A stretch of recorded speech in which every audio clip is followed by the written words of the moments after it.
आज 15 ऑगस्ट या स्वातंत्र्य दिनानिमित्त आज निळे प्रतीक या वर्तमानपत्रातून जो प्रकाश साळवे करत आहे प्रयत्न, त्या कार्यक्रमाला आदर्श गायिका महाराष्ट्रातील पूर्ण भारतातील सुषमादेवी यांचा सत्कार करण्याचं मला सौभाग्य मिळालं।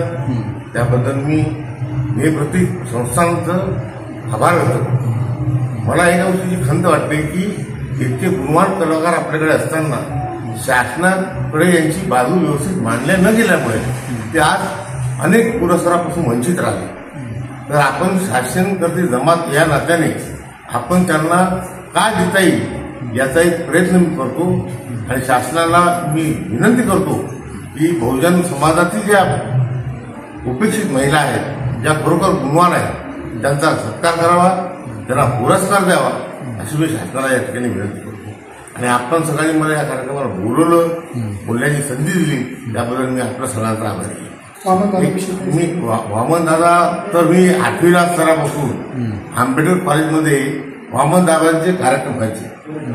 मी 12वी मिलिंद सायन्सचा विद्यार्थी आहे आणि 5वी ते मिलिंद हायस्कूलचा विद्यार्थी आहे। 1984ला मी महाराष्ट्रामध्ये मागासवर्गामध्ये द्वितीय आलो आणि मी मिलिंद कॉलेजचा पहिला विद्यार्थी होतो। तेव्हा एम शिंदे होते प्राचार्य, त्यावेळेचा विद्यार्थी। वैद्यकीय महाविद्यालयात माझं शिक्षण घाटीत झालं, जे येऊन MD केलं मी आणि आज पूर्ण 8 जिल्ह्याचा महाराष्ट्राचा प्रमुख आहे। मी कामगारांना जो काय न्याय देता येईल त्यासाठी मी भरीव प्रयत्न करणार आहे। मराठवाड्याच्या 8 जिल्ह्याला कशी यायचं, त्या सुविधा खरं कामगारांना काय सुविधा भेटतात त्याला त्याची जाणीव करून द्यासाठी मी प्रयत्नशील आहे। आधी सकाळी आमच्याकडे आयसीयूचं उद्घाटन झालं VS हॉस्पिटलमध्ये, तेव्हा संजय केनेकर साहेब आले होते।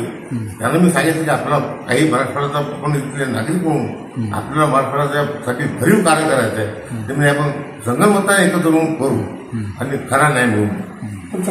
माझं नाव डॉक्टर आनंद सुधाकरराव इंगळे।